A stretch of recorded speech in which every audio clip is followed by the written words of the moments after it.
Hello, and thank you for joining us for Demystifying Stakeholder Engagement, a webinar for AmeriCorps Vista members. I'm your host, Andy King, from AmeriCorps Vista headquarters in Washington, D.C. One of the 4 key principles of the Vista program is community engagement. Involving the community in your Vista project is essential to its success, but that's often easier said than done. This session takes a look at who stakeholders are and how you can create opportunities for stakeholders in your Vista project and cultivate their involvement. To see what stakeholder engagement looks like in the Vista context, we're going to hear from 3 Vista members about what they're doing to identify potential stakeholders, engage them in their Vista project, and empower them in the process. We're happy to have Ashley Bell, who serves with the Mentoring Partnership and Resource Center in Philadelphia, Danny Martin with the North Hartford Drama Zone in Hartford, Connecticut, and Adam Wilson with the Athens Land Trust in Athens, Georgia. So thank you all for being with us. Our main presenter in this session is Shannon Stober of Verb Exchange Consulting, who joins us from Bozeman, Montana. Shannon has been working as a National Service staff member and trainer for more than 15 years. After graduating from college, she served as both a Vista member and a Vista leader, after which she joined the staff of the Montana Governor's Office of Community Service, where she was the statewide training officer. Enrolled since then, Shannon has overseen thousands of AmeriCorps members and staff in positions she held with Montana Campus Compact and the Montana Conservation Corps. Shannon currently works as an independent consultant providing training to AmeriCorps members and supervisors with each Montana National Service program, as well as training Vista members across the nation. Shannon, thank you so much for joining us. Hello, and greetings from Montana. I'm truly excited to be with all of you today. Thank you so much for taking the time to further your understanding of stakeholder engagement and to learn about the ways that you can fold the community into your service in a meaningful way. I've worked for National Service programs and AmeriCorps members for almost 15 years, and it continues to be an inspiring endeavor. I'm extremely passionate about these programs, and I truly believe that National Service is a movement and an important one at that. As you hopefully know by now, Vista operates with 4 key principles: ending poverty, building capacity, creating sustainable solutions, and empowering communities. These 4 concepts are interconnected, and stakeholder engagement is fundamental to each of these principles. Simply put, Vista operates with the belief that communities and community members know best. They understand their needs, their assets, and their strengths. They have the most to gain from your project, and they also have the most to lose. Because of this, it's imperative that you implement your project with the community, not for the community, in an effort to generate community ownership and citizen power. Before the session started, we asked you to share what your VAD says about engaging stakeholders. Many of you mentioned in one way or another that stakeholders are important to what you're doing as a Vista, or that stakeholder engagement is a big part of what you do. With that in mind, we've designed this session to help you develop the tools necessary to engage your stakeholders in a way that empowers the community, builds capacity, creates sustainable solutions, and in the end, eliminates poverty. How are we going to do that? Well, by the end of the session, you will be able to define what stakeholders are and why they matter, identify ways to engage stakeholders throughout the community building lifecycle, strategize ways to empower stakeholders through the ladder of participation, and identify specific tools for engaging stakeholders. That's a lot to cover in a small amount of time, so let's get to it. Let's start by unpacking and defining some of the terms that we'll be using throughout the session to make sure that we're all on the same page in regards to what they mean. We'll begin with the word stakeholder. In the chat box, answer the following question: what is a stakeholder? We want your comments to be visible to everybody, so please be sure to enter them in the chat panel and not the Q&A panel. If you don't see the chat panel, open it up from the menu in the top right corner of the screen, and be sure to select all participants when sending your response. So let's hear from you. What is a stakeholder?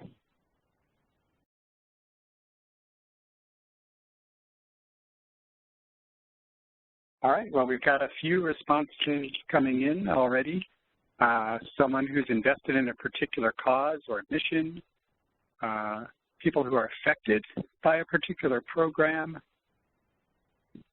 anyone with potential investment. So it's not only people who are currently engaged or currently invested, but people with possibility there or potential.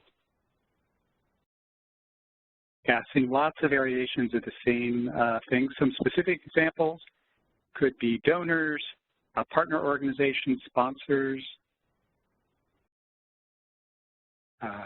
members, clients, staff. Ashley, you seeing any patterns here? I'm sorry, Shannon. Yeah, absolutely. No, we're seeing all the patterns here for sure. So I think that stakeholders are generally defined really broadly, and we're hitting on that. So we've got donors, we've got people who might be influenced, we've got beneficiaries. So really, really good stuff here. Okay. Great information. Let's go ahead and move on and talk a little bit more. So the term stakeholder, as said, is used really broadly, and let's take a look at some of the various interpretations of the word as it pertains to our conversation, your service, and your project. First, a stakeholder can be considered someone who benefits directly from your project, also known as your project's beneficiary. Beneficiaries include folks like students receiving tutoring, elderly receiving food, or veterans receiving job skills. These tend to be the most obvious stakeholders to identify and represent some of the most important stakeholders that your project has. Next, there are those who care about the project's focus area but aren't necessarily direct beneficiaries, and these would be known as your indirect beneficiaries. For example, parents may care about your youth substance abuse prevention project but will not directly benefit from it, although their family will. There are also those who care about your project's focus for reasons that are value-driven and won't receive a direct or indirect benefit. For example, I care deeply about homelessness issues and am generally willing to find opportunities to support that cause, even though I myself am not homeless. Another area where you'll find stakeholders is in identifying those who are doing work that complements your cause. For example, if you're working on a project that assists veterans with developing career paths, you'll want to be working closely with those entities that are working on veteran housing issues and veteran mental health issues. These issues are interconnected and exist on a spectrum or continuum of care. We are each other's allies and stakeholders. The final area stakeholders will emerge is in those who have a general interest in the overall health and vitality of the community. These are often represented through our formal institutions, which we'll talk more about later.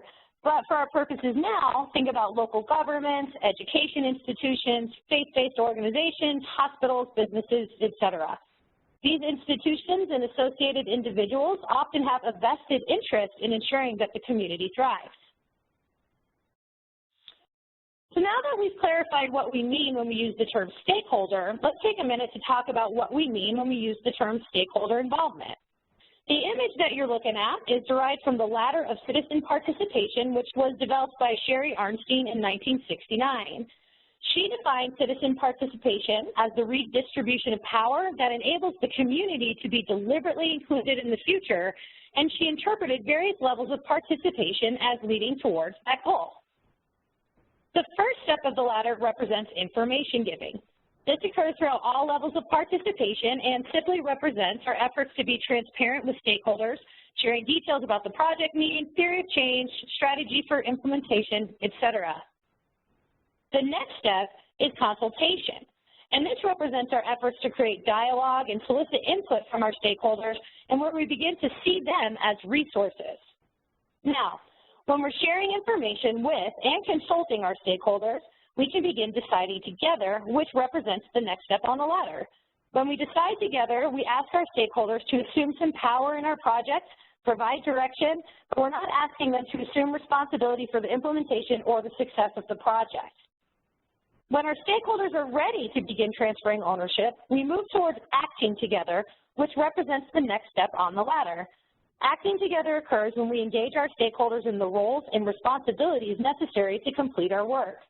They become responsible and accountable to the success of the project through their direct efforts and level of involvement. When the ladder is navigated well and our stakeholders are engaged properly, we'll reach the final step in the ladder known as citizen control. Citizen control represents our role of resourcing our stakeholders as they assume full ownership and leadership of a project. When we reach the supporting level, we can feel confident that capacity has been built and sustainability is achievable. When we look at the stakeholder involvement using the ladder of participation, citizen control seems easy to achieve. However, that's not always the case. We can't simply involve our stakeholders, we have to engage our stakeholders. So what is stakeholder engagement? Stakeholder engagement is about engaging the right stakeholders at the right time in the right way. When we engage the right stakeholders at the right time and in the right way, we ensure that our community understands the need being addressed, agrees with the solution being proposed, and is committed to doing the work required to implement the solution. Before we begin discussing how to effectively engage stakeholders, I'd like to provide you with a few examples of what can happen when we don't take this part of our work seriously, and we'll demonstrate how that can impact our projects and our communities in potentially detrimental ways. First, citizen control requires the community need being addressed to be both understood and agreed upon. Years ago, when I was a VISTA leader, we had a member placed in a rural area where teen pregnancy rates were just astronomical. Despite her best efforts, she just couldn't get stakeholders engaged with her prevention programs. After a little investigating, we discovered that while the members of the community were generally aware of teen pregnancy, they didn't agree that it was a problem, and therefore they didn't see it as a need. For them, it was just simply the way of things and what they had experienced growing up. Now, that doesn't mean that you just pack up shop and walk away. It simply means that you need to engage with your stakeholders differently and practice information giving instead of implementing programs. This VISTA needed to develop an outreach campaign to raise awareness around why teen pregnancy was a problem before attempting to solve the problem. Once enough people understood the consequences of teen pregnancy in their community, they were ready to mobilize and explore solutions. Next, our proposed solution to the problem must be agreed upon by our stakeholders, and our efforts in this regard tend to fall flat for two reasons. First, we have a tendency to lead with solutions. We believe that we know better than the community and therefore don't take the time to consult and decide together. This is where we attempt to fix rather than serve. Next, we assume that a solution that was agreed upon once will always be relevant and neglect to include our stakeholders in ongoing assessment and feedback. We're not truly acting together. I saw this when I was a VISTA serving at a youth center that was designed and governed by a youth board. My role was to assist the youth stakeholders in building the financial and programmatic capacity of their youth center, and it was like pulling teeth trying to get them involved, no less getting them to assume responsibility. For several months, I dismissed this as teens being teens. Finally, halfway through my term, I decided to conduct focus groups with youth around the community to get their ideas and suggestions about what to do. Well, it turned out that the youth who were originally invested in the center had graduated high school and moved on. The emerging youth in the community didn't want a youth center. They wanted opportunities to participate in larger community events that were traditionally not hospitable to young people. Once we realized we were working on the wrong solution, we changed course and had no problem getting youth involved. I always tell people my greatest success as a VISTA was closing a youth center. That sounds terrible, right? Well, it wasn't. It was the right thing to do. I had to recognize that the needs of my stakeholders had changed and allow them to decide what to do about it. Finally, stakeholders must be committed to implementing and sustaining the solution. Many years ago, the YWCA in Helena, Montana announced that it would be closing its doors because the building needed a new boiler. The board of directors, operating without citizen control and therefore lacking a connection to their stakeholders, decided there was no way to secure the resources needed to update the building and thought it best to dissolve. Many community members saw this as a problem because it represented the only option for transitional housing in the area, and so they decided to step up. These individuals secured positions on the board, assumed leadership roles, and conducted outreach to raise awareness of their concerns. As a result, they were able to secure the funds necessary to fix the building and hire an executive director who swore to steward the organization forward under the direction of local stakeholders. I'm pleased to tell you that the YWCA is thriving and that that new boiler is still working nearly a decade later due to the efforts of community stakeholders. Now, chances are, if you've worked in and with communities for any length of time, there's some familiarity in the examples that we just heard. Each of these stories include people with great intentions who simply didn't understand how to properly engage stakeholders, and their work was harder than it needed to be as a result. The good news is there are many tools and models available to assist us in avoiding these traps and succeeding in our efforts, and that's what we'll be focusing on for the remainder of this webinar. Okay, so let's throw it back to you. It's easy to identify what stakeholders look like when they're not engaged.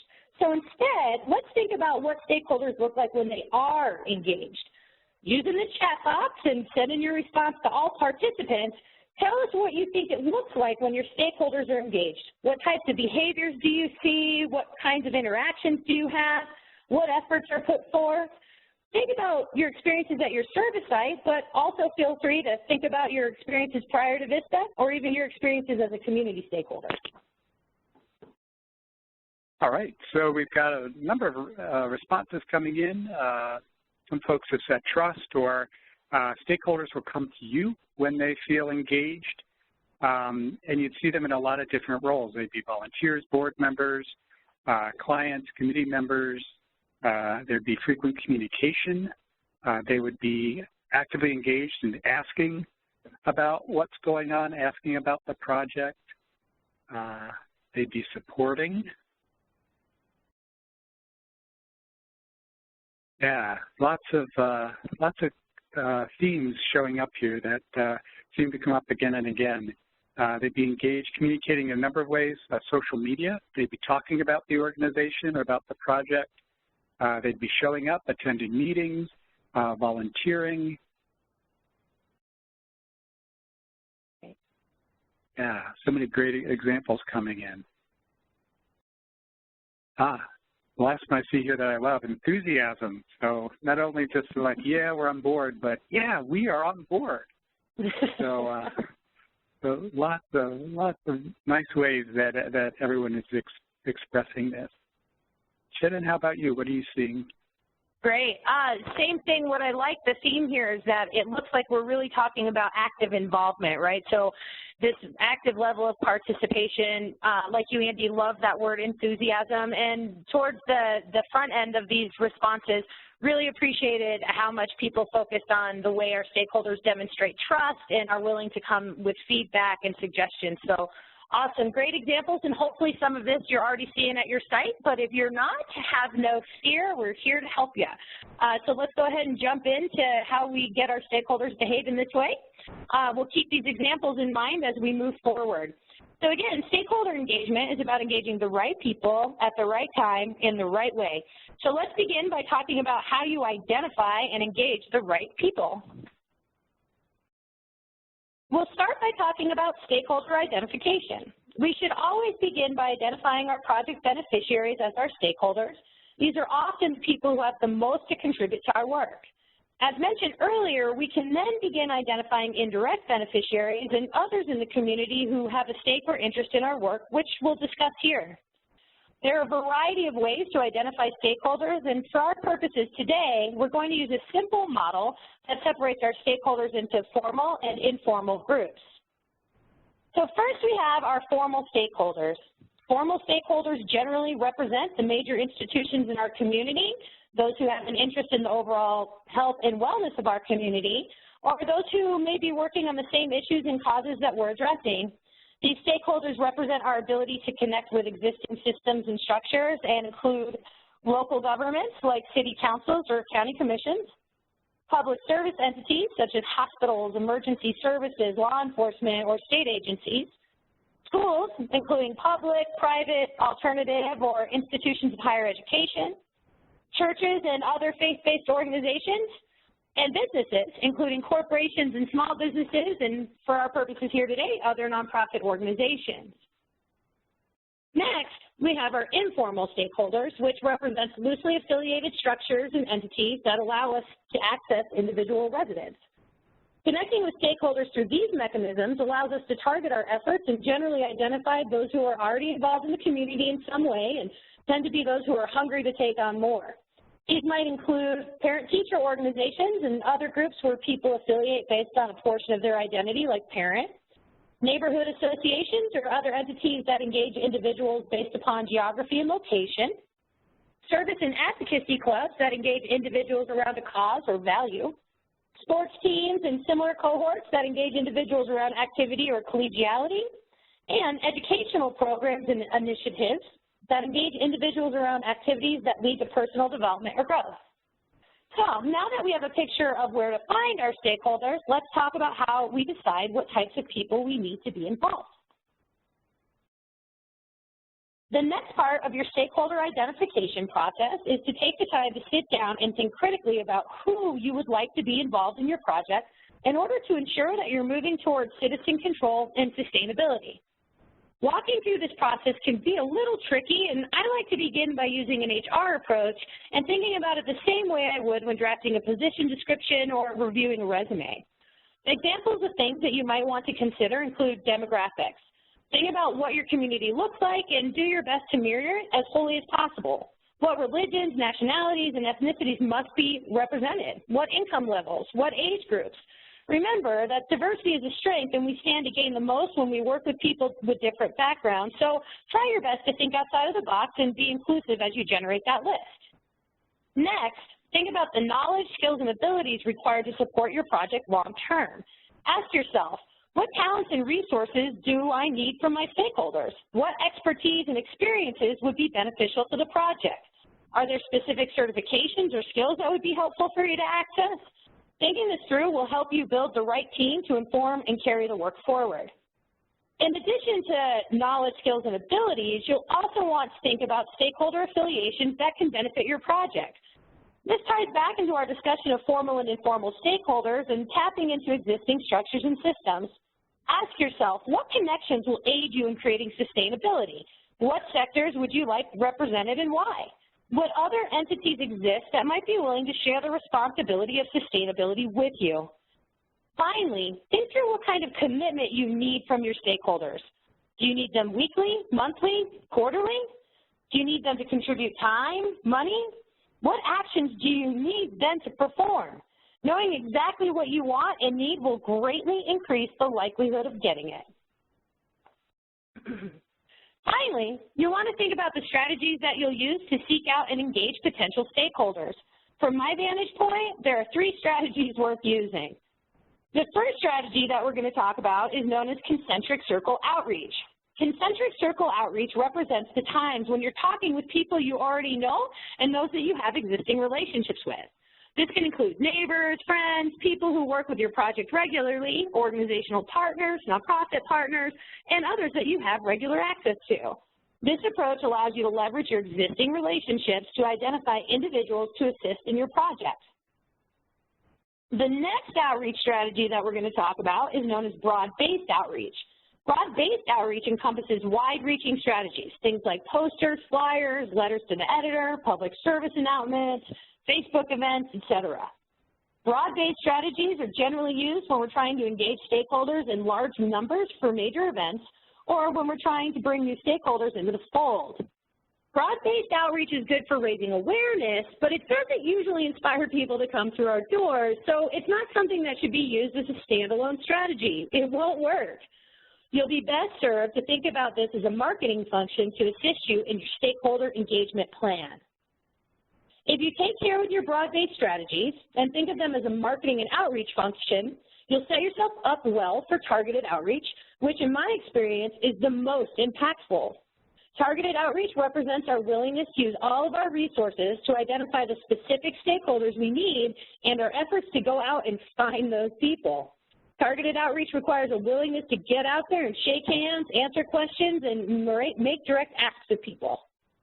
You'll know who to target by using the lists that you generated when thinking through your formal and informal stakeholder opportunities, as well as the information that you identified when thinking through demographics, knowledge, skills, abilities, affiliations, and the commitments required to sustain your project. Targeted strategies require willingness to put time into relationship building, so it's important to note that you have to take care that the relationship is being built between the project and the stakeholder and not you and the stakeholder. All right.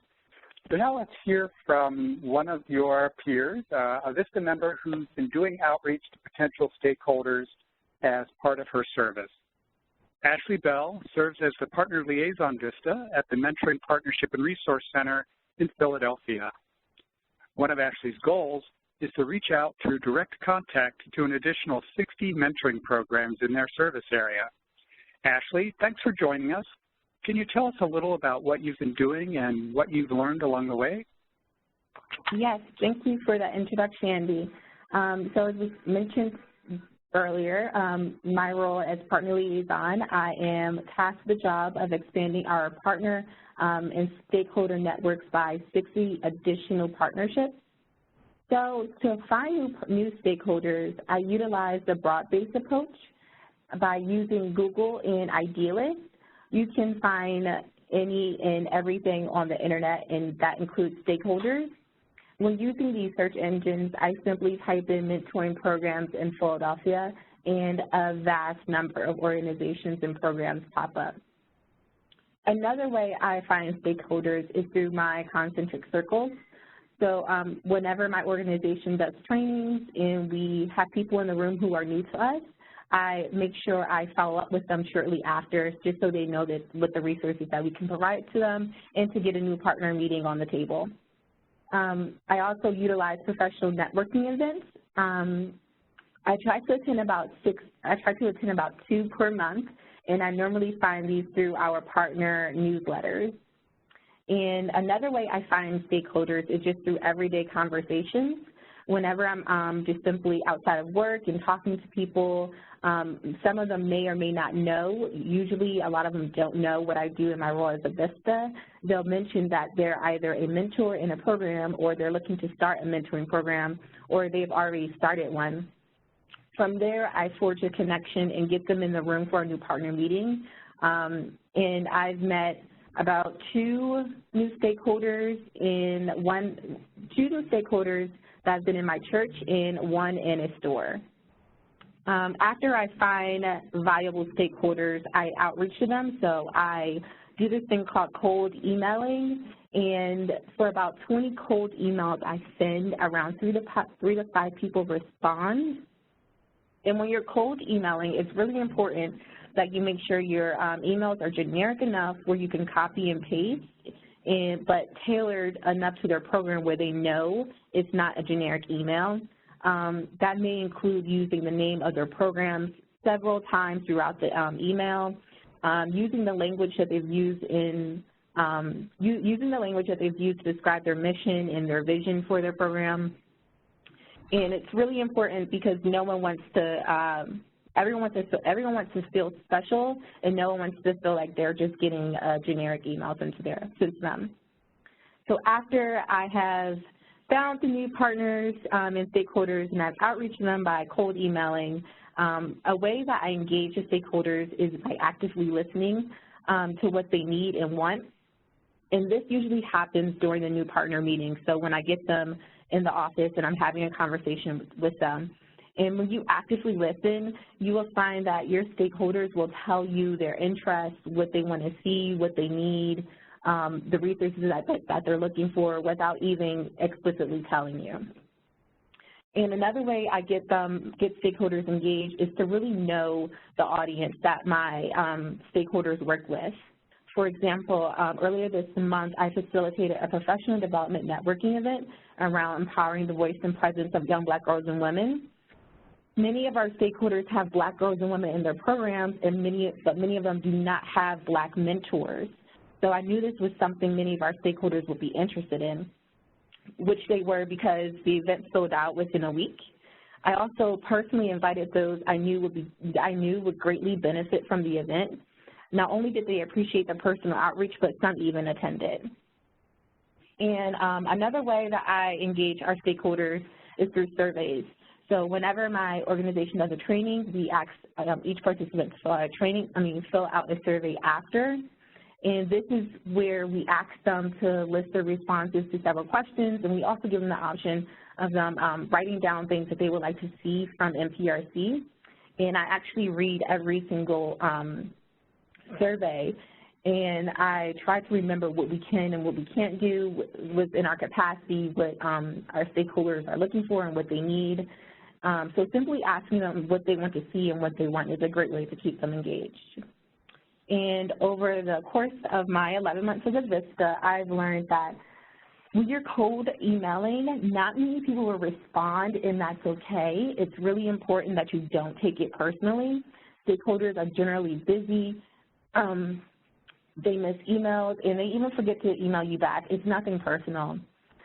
When this happens, it's good to outreach to them multiple times. So I usually email them around 3 times, but you have to realize that there is a fine line between outreach and being overly aggressive. So it's good to space out the timing of these emails.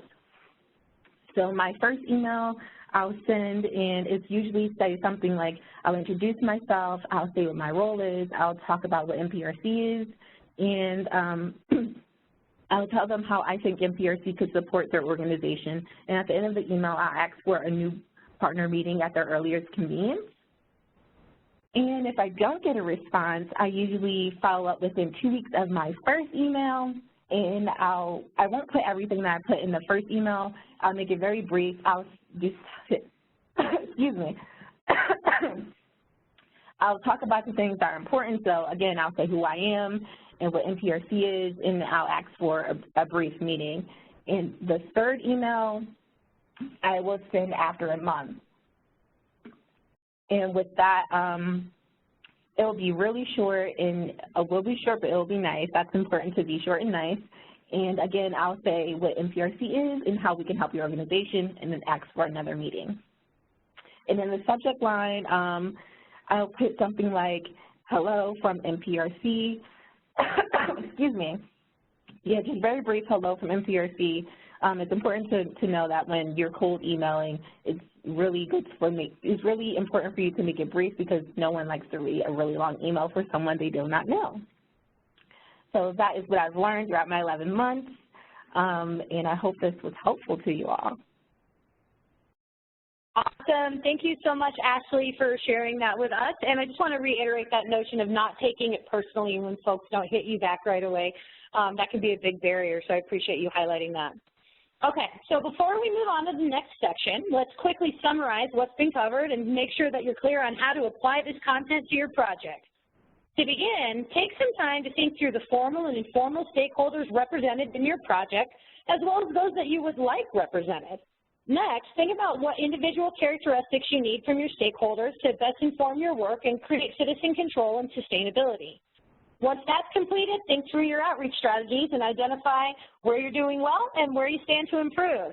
Finally, use this information to generate an action plan, identify who you need, ways to find them, and get yourself out there doing it. Okay, now that we've talked about finding the right people, let's talk about how we engage them at the right time. What we have here is a graphic that represents the community building life cycle. This is the model that was used to train me as an incoming VISTA and has been an invaluable tool for me in all of my efforts since that time. We will have the opportunity to flesh this out in full, but I'd like to give you a brief overview, and then we'll talk about how to engage stakeholders at each step in order to maximize your stakeholder involvement. You'll see that the entire cycle revolves around community needs. Listen, folks, there's a reason that you are asked to generate so much data regarding your community and think so critically about your theory of change. First step is to complete a community needs assessment where you'll identify your community asset services and institutions. You'll use this information to identify gaps and determine work needs to be done. Tools that you can use to complete your assessment include asset mapping, appreciative inquiry, and a SWOT analysis. There's actually an asset mapping webinar available on the VISTA campus that you can check out to learn more. Next, you'll conduct outreach in order to raise awareness within the community. Your role is to reach people and help them understand the issues associated with the needs you've identified and begin discussing the various things that can be done to address it. We have a few VISTA webinars that are available to you that can help you develop an outreach campaign. And so we recommend you look in the webinars on demand on the VISTA campus and look those over. Shannon recommends some of those herself. So once you've raised awareness, you can move towards pulling your community stakeholders together in an advisory capacity. Maybe that's in the form of an advisory group, or it could be some other body, but advisory groups should always be in place to ensure that your planning and implementation efforts are aligned with the community need and that your solutions are understood and can be agreed upon. So once you have your advisory group or your other body in place, you can get on to planning. Here again, you're going to want to pull out your theory of change and start to get tactical. Set your goals and objectives, build your timelines, and clarify roles. If this is your first time participating in this type of a planning session, then you may want to look at what's called the VMOSA model of strategic planning and review the project management webinar that we have available on the VISTA campus. In that resource I mentioned, the VMOSA model, we've got some information about that in the handout that you can download from the campus, and we've got the link in the chat. All right, so once your plan is done, that's when you'll move into implementation. This is where you want business to be careful not to get involved in direct service. In a moment, we'll talk about using stakeholders to ensure that you stay in your lane. One tool that we found useful during the implementation phase is called the MOCA management model, and a quick Google search of MOCA, M-O-C-H-A, will give you all you need to know to use that. The final piece is to evaluate your work. This can be done through surveys, focus groups, debriefs, and data collection. So you'll see that this is a cyclical process, not a linear one, and it represents the need to consistently revisit the process and to revisit the community need. So we've got a little activity for you. We just looked at the community building life cycle, and we saw that there were 6 pieces to it. Now we're going to ask you to participate here and give us some information on where you think your project is. So we're going to use the annotation tool, and if you look in the upper left corner of the screen, you see an icon. It looks like a little marker, like a magic marker. Click that. You'll see a menu, and the very first item at the top of the menu is an arrow tool. Click on that arrow tool, and then click on the screen. Oh, some of you are already doing it. Next to the word that you think represents where your VISTA project is in this community building life cycle. Now, it's possible that you're not just in one place because, of course, projects can vary and you can move or be in different places with different portions of your project. So feel free to adjust. You can just click again and your arrow will move. And that way we'll get a sense of where you think your project is in the life cycle. All right, so many colors showing up, so many arrows. We've got a lot of folks look like they're firmly in the implementing phase, some of them even down in evaluation, a lot of them still in planning, and a bunch up at the very beginning in the assessment and awareness phase. So, all right. So Shannon, did this kind of, I don't know if you had any expectations about where people would fall out, but. You know, one thing, this looks pretty standard. So I think a lot of times when VISTAs are brought in, they are brought in that implementation phase. So we'll talk a little bit more about each of those and kind of give you an opportunity to think through whether or not that is where you are or if you might need to back up a little bit.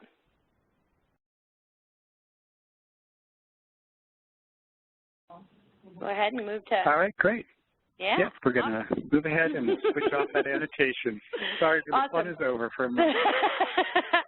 Okay, so let's talk about the right way to engage stakeholders in each step of the community building process.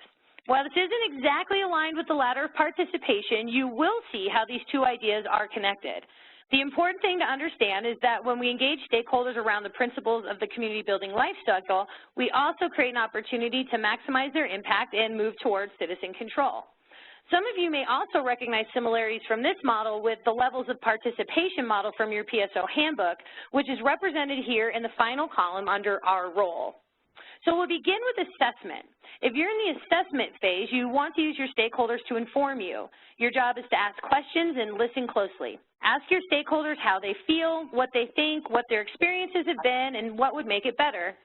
You'll also ask them to direct you to others for additional information. This is where our stakeholders act as informants and we act as listeners. Once you've completed your assessment, you need to raise awareness, and you should be using your stakeholders to do it. Provide them with the training and talking points necessary to engage the broader community. Empower them to carry that message and share their perspective with those they share an affiliation with. This is where our stakeholders act as advocates, we act as informers, and we are in the information-giving stage of the ladder. Next, we move to creating advisory groups. This is where you begin to truly empower your stakeholders and ensure that the resources used and strategies that are developed are in line with their needs and interests. This is where our stakeholders act as advisors, and we begin collaborating, representing the consultation stage of the ladder. When the advisory group is in place, we begin planning. This is where we will begin to empower your stakeholders and give them the ability to make decisions about your work. During this stage, we continue to collaborate, and our stakeholders begin to act as deciders. On the ladder, this is where we're deciding together. Implementation is next, and this is where you will rely upon the skills and talents of your stakeholders in order to get the work done and allow them to take the lead with direct service where possible. Remember, they should be the ones building relationships, delivering services, and advocating because they're the ones who will be there when you go. At this step, our stakeholders act as contributors, and we begin empowering. This represents acting together. The final step is evaluation. The evaluation stage represents not only your duty to listen to your stakeholders and receive their feedback, but also your responsibility in empowering them to seek out feedback and engage in evaluation with you. Have them participate directly. Let them hear things for themselves. Remember, oftentimes we're just visitors in these communities, and we may miss something important that a stakeholder would hear and understand. Additionally, including stakeholders in the process of evaluation puts them on the other side of the table. What I mean by that is they're no longer the ones giving feedback, they're also receiving it. This changes the dynamic and puts them in a position of responsibility. When this happens, our stakeholders act as leaders, we continue to empower, and we are at the citizen control stage of the ladder. All right. So now let's hear from another VISTA member who's been engaging community members in her VISTA project and doing it in ways that has elevated their level of participation in the process, empowered them as stakeholders. Danny Martin is a community engagement collective impact VISTA serving with the North Hartford Promise Zone in Hartford, Connecticut. Now, if you're not familiar, Promise Zones are high poverty communities where the federal government partners with local leaders to increase economic activity, improve opportunities, and address priorities that are identified by the community. The 22 urban, rural, and tribal Promise Zones were selected by national competition in which applicants demonstrated a consensus vision for their community and its residents, the capacity to carry it out, and a shared commitment to specific measurable results. All of the Promise Zones are supported by VISTA members and VISTA leaders. Now back to Danny Martin. Danny's a first-year VISTA member, and she's a Hartford native with a background in fashion and graphic design and marketing. She chose to serve as a VISTA because she wanted to help create positive change in her community. Danny? Thanks so much for that introduction and inviting me to speak today about stakeholder engagement. In my role as a VISTA serving the North Hartford Promise Zone, my team and I try to collaborate with the NRZs in the Promise Zone. NRZ stands for Neighborhood Revitalization Zone, which are ideally designed to serve as a hub of communication between the community and the city officials. They share information and advocate for their neighborhoods. The NRZs are voted in by community members, and there are 3 NRZs. One reason we were brought in as VISTAs was to help strengthen the NRZs, make sure all positions are filled, and that things flow smoothly. We make sure to check in with them and give them information about resources and upcoming events they need to know about. In turn, they also give us information that keeps us connected to the wants and needs of the residents. For our project, the NRZ chairs sit on the NHPZ Advisory Committee and in our planning teams. We work with the NRZs to develop and support their organizations. We are currently working with the Upper Albany NRZ on their strategic plan. We send meeting reminders to their email list, find and book meeting space, and offer support for special initiatives. We report back to the NRZs at their monthly meetings and consult with them on projects and make sure that engaging with them is designed and built into the structure of our entire project. This keeps them engaged in understanding that we respect their position in the community. The NRZ chairs help to select vistas through the interview process. Because we provide support to build them up and we work closely with them, the chairs needed to be a part of selecting who would best serve the North Hartford Promise Zone. I also check in with the Clay Arsenal NRZ chair and was able to organize and promote a community cleanup with her this past Saturday. Because I reached out to her about my idea for a community cleanup, she utilized resources and contacts that she had available to get the Hartford Police and Fire Departments involved and was able to secure supplies that we needed to clean. From this activity, she is now going to have a standing cleanup every first Saturday of each month. And the next slide just shows where we were in the news for doing our cleanup, as well as the flyer that I created for the community-wide cleanups and the other cleanups we have. One way I came up with to engage with the NRZs and help broaden their reach was to create logos and branding identification and to create social media accounts and strategies for the NRZs. For sustainability, we will train and equip a community member to place in charge of maintaining these accounts.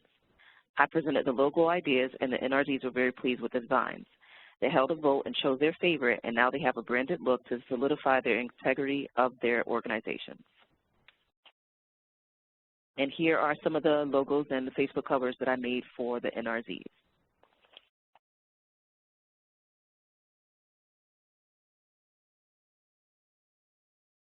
Okay, so to summarize, here are some key ways I found to engage with stakeholders. First of all, develop a check-in system. Make a call or send an email to let them know about any new happenings or events that they need to be aware of. Don't be afraid to pitch projects to them and let them know that this is a planning or brainstorming session and you would appreciate their input.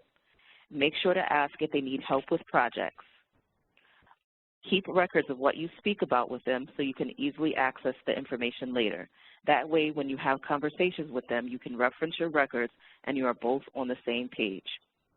Ask for their advice on the populations they serve. They are the experts of their own people. And lastly, look for every opportunity available to collaborate with them that you can find. Great. Thank you so much, Danny, for those great firsthand experiences and examples. I think it really helps to make this information come to life and feel a little bit more tangible. So let's go ahead and recap our right time strategies to make sure that we know what to do with that information before we move forward. First, talk with your site and try and establish where you are in the community building life cycle. Many times, people will automatically say implementation, which is what we saw. And if that's the case for you, great. Just make sure that the assessment, awareness, and advisory group steps were not overlooked. If they were, you'll find out soon enough. Next, look at the current opportunities and roles you have available to stakeholders. Do they match where you are in the life cycle? Do they allow for progressing levels of ownership and involvement based upon the latter? More than likely, they don't, so you'll want to think through ways that you can create those opportunities. Finally, share the information about community building lifecycle and your associated plan with your stakeholders. This is how you begin to model your intentions. There's no need to hide this information or your ideas. Educate your stakeholders on the cycle and get their suggestions on how to incorporate them into the process. This will create some common language and a framework for you to work with in moving forward.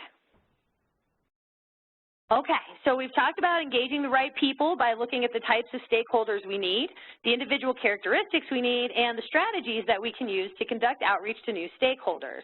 We've also talked about engaging stakeholders at the right time, meaning that we're using the community building life cycle as a tool to engage our stakeholders in the most meaningful way possible and in a manner that allows for increasing responsibility and ownership. Our final piece will be to identify the right ways to engage stakeholders, which really encompasses our willingness to meet our stakeholders on a personal level in order to empower them in ways that work for them. This is accomplished by putting stakeholders in the right role, utilizing the right process, and showing them respect throughout their engagement with us. Placing stakeholders in the right role is not just a matter of aligning with the community building life cycle and assuming others will progress up the ladder. We also have to align the level of experience and competency of our stakeholders with the correct step on the ladder, recognizing that this is not just a community development process, it's also a personal development process. We want to ensure that new stakeholders have an opportunity to be gently introduced to our organization and project in ways that don't feel overwhelming or outside their capability, while also ensuring that our veteran stakeholders have the opportunity to take on real responsibilities and assume leadership. The key here is to deliberately design your stakeholder engagement opportunities in ways that allow stakeholders to move through the developmental process towards empowerment and citizen control. To achieve this, you'll need episodic entry roles, recurrent roles, and leadership roles, which align with both the developmental needs and the various steps of the ladder of participation. Episodic entry roles are designed for individuals who are just becoming involved with your project. You want to make sure that these people have an opportunity to get involved incrementally so they can build a relationship with your project and get comfortable with participating. This can be done through episodic volunteer engagements, short-term advocacy engagements, participation in focus groups, or survey completion. Think small bites and include both direct and indirect opportunities that don't necessarily require a high level of responsibility. View this as an opportunity to inform new stakeholders, listen to their needs, and develop their participation. Once a stakeholder has been introduced to your work in an episodic manner, you'll want to encourage them to take on a more long-term commitment by assuming a recurrent role, which is where we hope to see responsibility and ownership increase. This can be a volunteer advocacy role, an outreach role, or even an advisory role. You'll want to make sure that the recurrent role aligns with the community building life cycle and that the individual taking on that role has the right skills, talents, and commitments to succeed. At this stage, you'll want to begin inviting your stakeholders to collaborate and contribute by engaging them in problem solving. Successfully engaging our recurrent stakeholders in problem solving is the key for preparing them for leadership roles. Leadership roles are how we create and demonstrate the long-term sustainability of our projects and are marked by the passing off of decision-making. When we engage our recurrent stakeholders in problem solving, we inherently begin to build their knowledge and abilities to make sound decisions.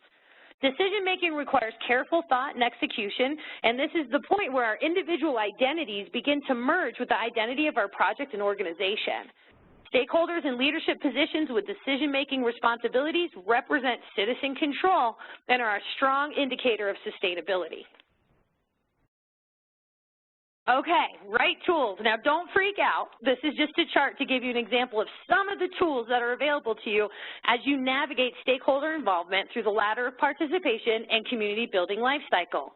We wanted to create this chart for you so you can begin to see how the various concepts you're introduced to as a VISTA fit into your role of engaging stakeholders. This chart is organized to give you a sense of where things like appreciative inquiry and logic models, SMART goals, can be used to both organize your work and support your intention of generating citizen control. Our hope is that you'll use this chart as a reference moving forward. Some of these concepts may be known to you, others might not, but rest assured there are ample resources available that can aid you in understanding and utilizing these tools as needed. We've already mentioned that several of these have corresponding learning modules available on the VISTA campus, and if you haven't taken time to dig into those yet, please do. In addition, there are many, many other books and online resources that you can easily track down to enhance your knowledge and understanding of how to apply these, and a simple Google search will put you in the right direction. One site that I want to specifically recommend is the University of Kansas Community Toolbox, which you've been provided a link for in your resources. I've referenced the tools from this site throughout my career, and most everything listed that we've gone through can be found in their resource library.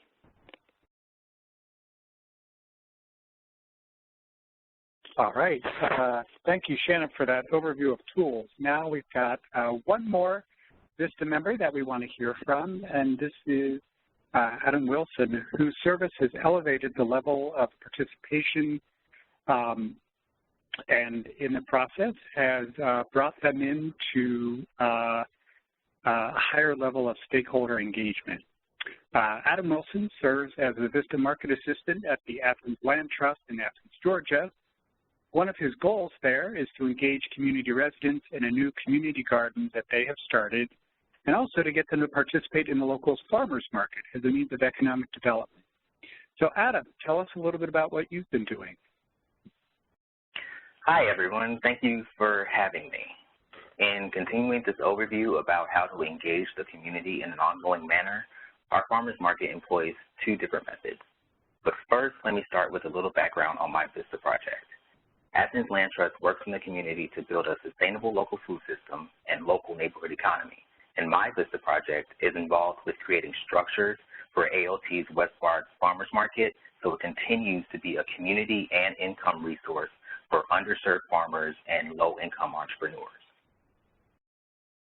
Our farmers market was started with 3 main goals: increasing economic development for underserved farmers and local low-income minority entrepreneurs, increasing togetherness and inclusion, and increasing access to locally grown fresh food. And the host site for the market, the Westward Elementary School, has its roots in community agriculture, where at the start of the 1900s, the principal, Samuel L. Harris, established a community garden and taught agricultural skills to African-American students. It has a strong sentimental connection to Athens' African-American history and community, and also as a community market, our farmers market requires some continued buy-in from the community. So what does our engagement look like? We engage stakeholders for the market in 2 ways. First, our farmers market has an advisory council made up of vendors and community members who help shape policies and the general outlook of the market. This is an example of the leadership role for stakeholders. The council includes some veteran stakeholders who've been with the market since it started. And from the start, ALT and the WBFM founders wanted to ensure that the community's considerations for the space were heard.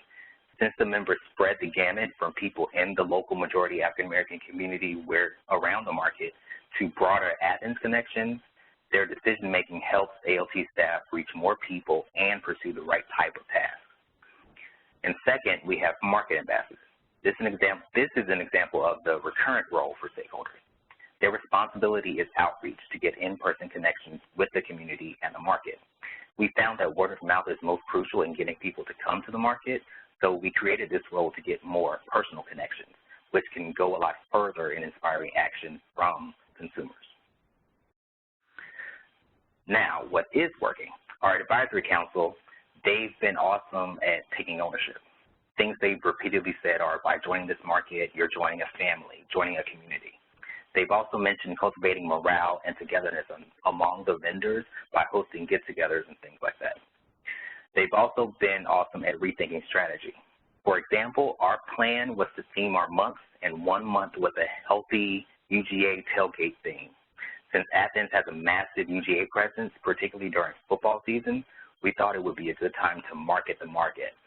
But the council suggested to widen the scope and include all of the higher education students into it, from Athens Technical College and Piedmont College and other area schools. This helps our strategy of including people who often aren't part of the conversation and tapping into an underserved market.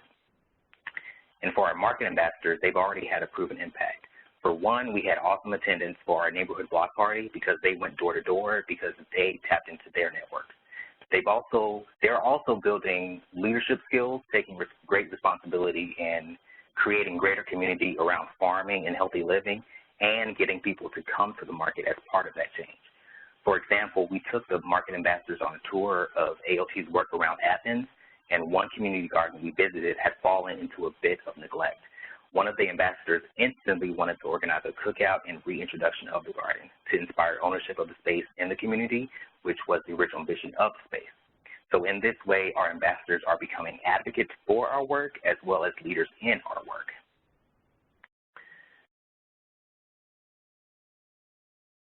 Now, here are a couple of tips that I've found useful in community engagement. First, be cognizant of your community dynamic. There's been some historical context in Athens of low-income African-American people being surveyed for input for some projects that either don't come to fruition or come to fruition but didn't reflect their desires or needs. So in getting feedback, we have to do it in a genuine way, and we have to be consistent. We have to deliver on what we say we'll deliver on. And for all the listeners out there, know how your project and your dad fits into the larger community picture when it comes to engagement from the community, and include that into your strategy. And second, most importantly, practice gratitude. It was my PSO facilitator who set my framework for people you work with: always practice gratitude. She once had an experience where she needed personnel, but her organization didn't have the resources for salaries, so she had to search for volunteers. And her approach was to connect with them, build relationships with them, but most importantly, say thank you. That could be spoken in free food and free swag, or in written thank you notes. they'll feel welcomed and appreciated, and a genuine acknowledgement of their efforts makes a significant difference in a person's morale and effort. So good luck to everybody in engaging their stakeholders. Hope this information was helpful in helping you build capacity and community. Once again, thank you for having me. Awesome. Thank you so much, Adam. That project sounds amazing, and I just really appreciate you sharing that. So those of you out there in webinar land are probably wondering how much more we're going to throw at you, and we have just one more piece that ties directly into where Adam left us when he mentioned the importance of demonstrating gratitude. So in my mind, demonstrating gratitude is just one example of how we show our stakeholders respect, and nothing that we've covered throughout this entire webinar will matter if we don't demonstrate respect for our stakeholders. So let's hear from you. How else do we show our stakeholders that we respect and value them? What does that look like? How does respecting stakeholders show up in our projects? Remember to use the chat panel and be sure to send to everybody. All right, well, we've got responses coming in. Some good advice here, taking folks' input seriously. Adam sort of referenced that. People can get surveyed so many times and nothing happens to it. Being transparent, including others in conversation, so that really is a dialogue, and it's not just a one-way. Few people are echoing the idea of gratitude and thanking folks for their involvement, for their input.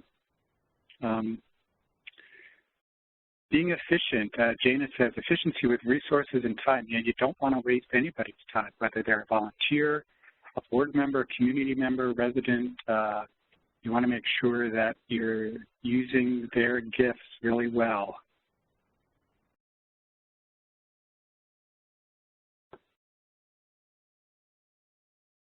Let's see, member recognition, actively encouraging people to participate, acknowledging investment of time and commitment. Great, lots of great ideas here. They're pouring in now, so thank you all for these ideas. I encourage you all to keep taking a look because there's more than I can read out. Awesome. Thanks, Andy. Yeah, and I would say same thing, keep looking at those. There's probably going to be some great suggestions and ideas, and so let's go ahead and I'll share a few thoughts of my own on the subject, which really echo everything that's being put out there right now, so good to know we've got some great community knowledge on this. So I think that the first way that we demonstrate respect for our stakeholders is to validate our stakeholders. This means that we create listening space and allow them to inform us of their experiences, opinions, and ideas. Accomplishing this requires us to practice active and reflective listening, where we prioritize the speaker and take care to ask questions, summarize our interpretation, and reflect understanding. When we do this well, we also allow ourselves an opportunity to express empathy, which is the key to validation. Now, empathy is not pity, it's identifying with the underlying emotion attached to an experience and recognizing that we have also experienced that emotion. For example, I may not know what it's like to be homeless, but I can imagine I would feel afraid if I were to. When speaking with a stakeholder who has experienced homelessness, I can simply say, wow, that must have been really scary. That small gesture validates the experience of others and can make them feel heard. Next, we strive to include our stakeholders. This means that we actively involve our stakeholders and, more importantly, we actively involve their voice. We invite them to events and ensure the organization and events are accessible. We welcome them, introduce them, and afford them a sense of belonging. Accomplishing this requires us to exercise cultural competency. For those of you who may be unfamiliar with that term, I would recommend taking some time to read and explore the subject. For our purposes, cultural competency simply means that you and your organization have taken the time to better understand the culture that you're working in and around and have an awareness of your own cultural bias and beliefs so that you can create a cooperative environment that allows you to leverage diverse strengths. Cultural competency also asks that we recognize intersectionality and understand that each of us is a unique individual with multiple aspects of our identity which will impact how we relate, interact, and include each other. Next, we provide our stakeholders with the recognition they deserve for getting involved. We allow them to show up how they need to, when they can, and we express gratitude and enthusiasm around their participation. Recognition can be as simple as a pat on the back and a thank you, or it can be a letter to the editor recognizing a stakeholder's contributions by name. There are literally thousands of recognition strategies that can be used, and my recommendation is to utilize as many of them as possible. This will keep your approach fresh and ensure that your efforts feel authentic. Finally, we have to incorporate our stakeholders.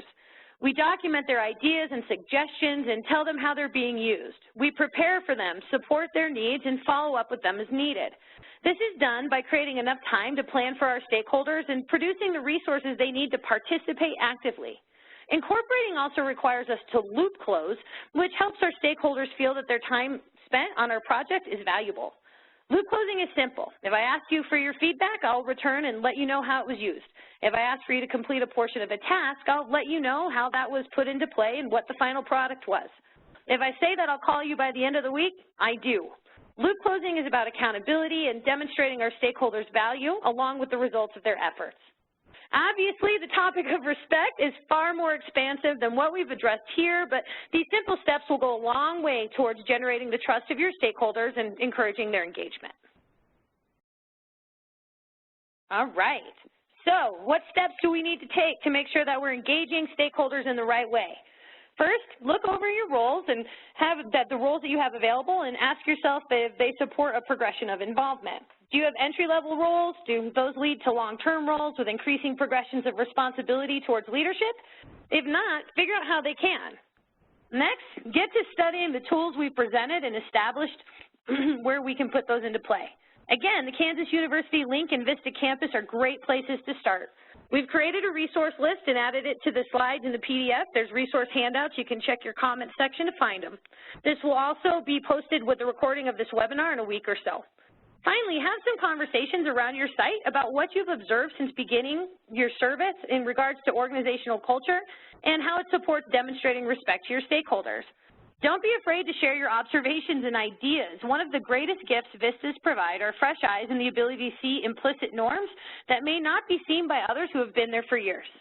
So I know we just gave you a ton of information, and that is a wrap. That is what we're covering for today.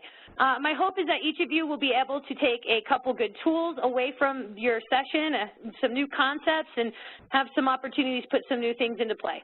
I encourage you to keep your notes and resources from this webinar handy and commit to revisiting them periodically. While they'll certainly support your efforts towards stakeholder involvement, you'll find that they have broad applicability for many aspects of your service term. Thanks so much, everybody. It has been a true pleasure and privilege chatting with you today.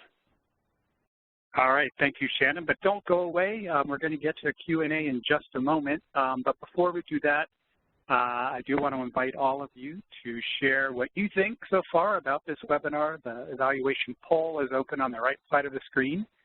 There are 10 questions there, so you need to use the little scroll bar to scroll down to see all the questions. It only takes a minute or two to do that. We really appreciate your feedback, and like I think Danny mentioned earlier, we read each and every survey, so your ideas will get put into use. All right, so now it is time for the Q&A, and I'm going to, we've got a few questions lined up already that folks have submitted through WebEx, but I'm going to invite our operator, Brad, to come back on and give us instructions for how to ask questions by phone. Brad? Thank you. This is the operator. Oh, hi. And we'll now start the question and answer session. If you would like to ask a question, please press *1. You will be prompted to unmute your phone and record your name. Once again, it is *1 to ask a question from the phone lines. One moment for those to queue up. All right, thanks. And while we're waiting for questions to come in, I forgot to say, when we opened the poll, the Q&A panel closed, so just click the little triangle next to Q&A and yours will reopen. So first up is a question from Stephanie. And Shannon, I'm going to start with you. Stephanie says, my host site does not buy into the need for engaging our beneficiaries. Do you have any suggestions for working within this constraint if there's not organizational buy-in? Ooh, that is a tricky one. So the question then is that the organization's not bought into engaging beneficiaries as stakeholders. You know, I think with that, it's a matter of coming back to the mission and the vision of the organization. I'm assuming that, you know, the beneficiaries, there's sort of an aim to create a new social condition for those folks. So if we think about trying to improve issues of poverty, helping to empower and create leadership opportunities for folks who are in that poverty situation currently tends to be the absolute long-term solution. So I think in terms of trying to establish why there is a buy-in from your organization might be worth having a really kind of deep and open conversation about some beliefs around poverty and why those folks aren't seen as resources and why they're not seen as the folks that are able to support you in your fight against poverty with them. Hopefully that's helpful. Yeah, it's a huge topic, so we probably can't really go much deeper here. Next up, this is a question, I think this is for you, Ashley. Allison has a question about how you go about your outreach and doing the follow-up when you're cold emailing. She says that she uses a Google Doc to keep track of when she has last checked in with potential new partners. So, Ashley, you want to talk about how you track your follow-up? That's a really good suggestion. I do not use Google Docs. I usually just write it down in a notepad or in a sticky note, and I'm really good at remembering which stakeholders I reached out to. Also just look at the timestamp of when I sent the email, but that's a great suggestion of utilizing the Google Docs. All right. Thank you for that, Ashley. Next up, Erica has a question, and I'm going to leave it open to any of the four of you. She asks, what are your suggestions to reach out to low-income stakeholders? Any particular thoughts or suggestions any of you would have? This is Shannon. I'll jump in, and then if other folks want to chime in as well. I would say the most important piece around that, you know, reaching out to low-income stakeholders is just, you know, being present in the areas of the community where they are. So thinking through how can you get to them, get present to them, not trying to create a situation where they need to come to you. I think it's also really important to think about accessibility. So I know, again, you know, Montana is a very rural state, and we make a lot of assumptions about people having internet access in a state like Montana that aren't necessarily true. So I think you need to ask yourself, what are the assumptions about technology accessibility? How might that be different for people who maybe are in a low income situation? And then also do your best to sort of find the places where they are naturally and go to them versus expecting them to come to you. Great, thanks, Shannon. Anyone else have thoughts?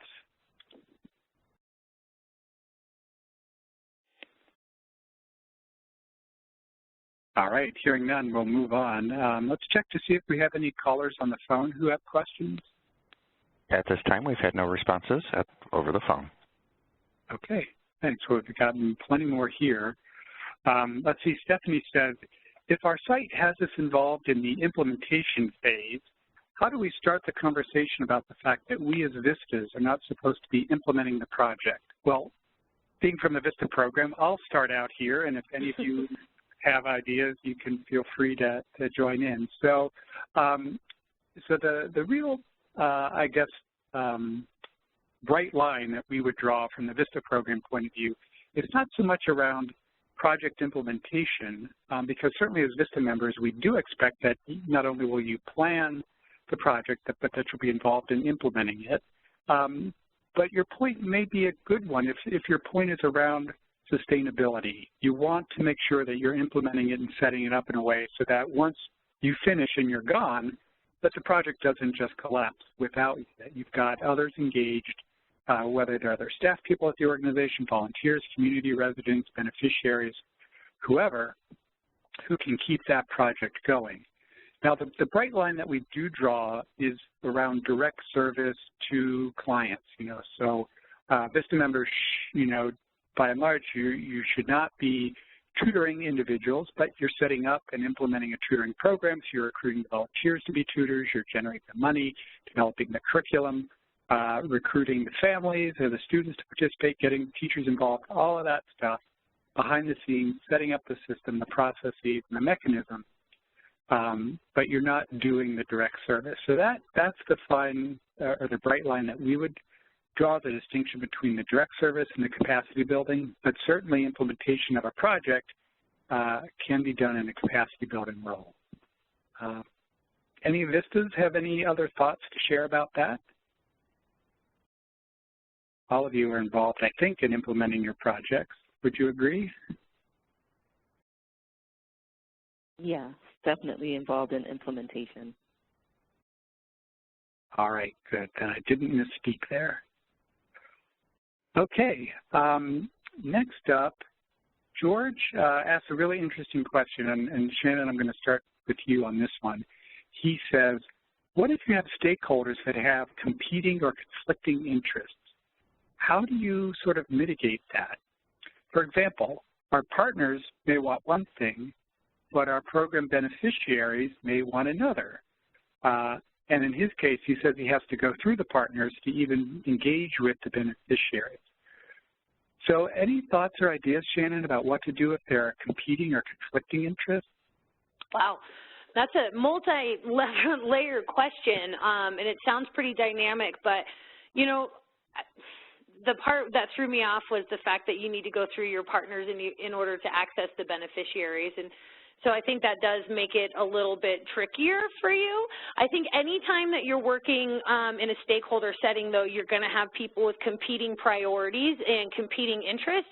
And so I would encourage you to look at various different models of coalitions would be a good starting place in terms of how do we come together to practice inquiry and advocacy, how are we able to begin surfacing different needs and having deliberate dialogue around making decisions that maybe when not everybody's needs are going to be fully met. So I think in a situation like that, that sounds dynamic to maybe look into sort of literature around coalition building might be helpful, even though it's not directly a coalition, there's going to be some principles in there that you might find useful that we just don't have time to go into during Q&A. All right, thank you. Yeah, it is complex. All right, so we got a little bit off track with our technical issue before. I'm just noticing we've got about 3 or 4 minutes left. I'm willing to stay on a few minutes extra if other folks are as well. We still have a number of questions lined up here, so we'll do our best to get to them, and apologies if we don't get to your question. Morgan says, I work a lot with service clubs and donors who want to give back to the community. Some of them don't understand the best ways to help the way my host site does. So does the community building life cycle apply to each small project that might be part of a larger program? So Shannon, you talked about the community building life cycle. Do you want to take that one? Yeah, so I think what I understand is that there's multiple smaller efforts and you're trying to determine if each small effort or initiative has its own community building life cycle. I would say overall, again, this is where we want to get at 30,000 foot and thinking about what's the mission, what's the vision, and all of those small efforts, small projects and initiatives should be falling into the same stage of the life cycle. So what I mean by that is if you've got service groups and service clubs and everybody who's trying to support and address one major issue, the more that you can do to be on the same page about that, the better.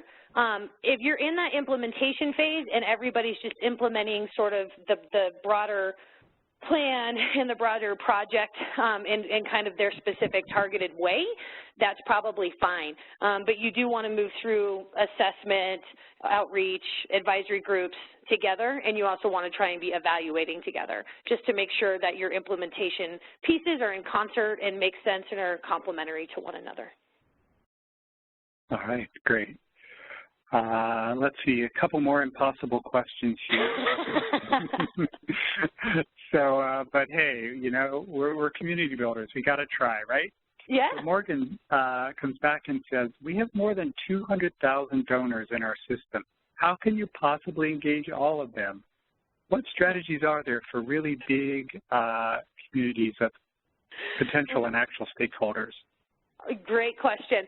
So I would say that donors and stakeholders aren't always the same thing. I mean, donors can be some of our stakeholders, but in the nature of what we talked about today, they would just be kind of one small piece of our stakeholder pie. So I would sort of recommend going back to the stakeholder analysis piece that we covered earlier, thinking about, you know, what are the characteristics of people that I need, knowledge, skills, and ability, what's the commitment that I need to carry this thing long term, What sectors do I want represented? So when you utilize that system, it's going to allow you to really refine the specific types of stakeholders you need, specific characteristics of those individuals. Once you refine that, hopefully you'll be able to then mine that list of donors for people based upon characteristics that you know you need for sustainability. So when you do that work up front, it makes those lists a lot easier to navigate and make use of. All right, good advice there. Let's see, we're going to take a question here, and it may end up being our last question. Elizabeth said, my project at a housing authority has tried assessments, surveys, interviews, et cetera, but most of the elderly residents seem uninterested, bothered, or they just don't know. Their morale seems low. We're listening hard, but we're not hearing anything. What would you recommend?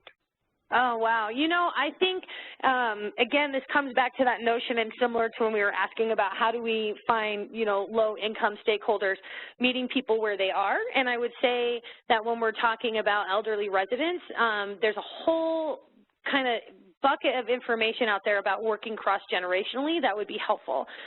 So for me, when I think about the work that I've done doing outreach to senior citizens, it's about going to the senior center. It's about making time and space to sit down and play a game of checkers and have a conversation. So I'd say anything you can do to be present, to share space and time, to give those folks some companionship if that's what they're seeking, and sort of engage in what feels like an informal, organic conversation that's more leisure, that's more revolving around storytelling. So just make sure that you have what questions you want answered in your mind and that you can move the conversation back and forth to get the information. But I think being informal, being relational, demonstrating some of that respect stuff that we talked about at the end is going to be really, really important with your seniors. All right. Thank you so much, Shannon. Anything else that any of the other panelists would like to share before we wrap up? I just want to add to what Shannon was saying about engaging like older residents. We also have like, you know, senior centers and things like that here, and she's absolutely right. A lot of them just kind of want companionship. So just spending some time at the senior centers and, you know, engaging in, like, you know, whatever things that they're interested in would make it, you know, make the seniors feel that you actually care about them.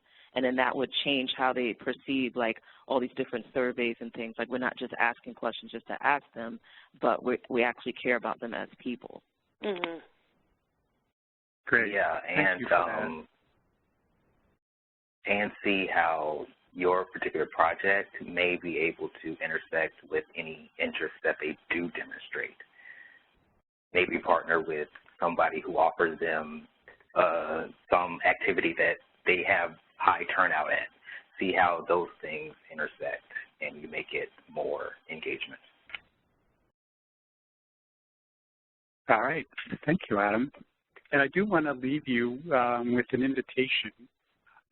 But first, I want to thank everyone for participating today, all of our panelists, Ashley Bell, Danny Martin, Adam Wilson, 3 Vistas who are doing this stakeholder engagement in their day-to-day Vista service, especially to Shannon Stober, our presenter, from up there in the rurals of Montana. I also want to thank our production team of Andy Clark and Bethany DeSoblin at Education Northwest for their support. And here's the invitation. We have 2 webinars coming up, one on June 27th around building a digital ad campaign. It could help with your outreach if you're doing that broad-based community outreach. And then in July, grant search strategies, what to know before you write, coming up on July 5th. So thank you all for being with us today, and we hope to see you again soon.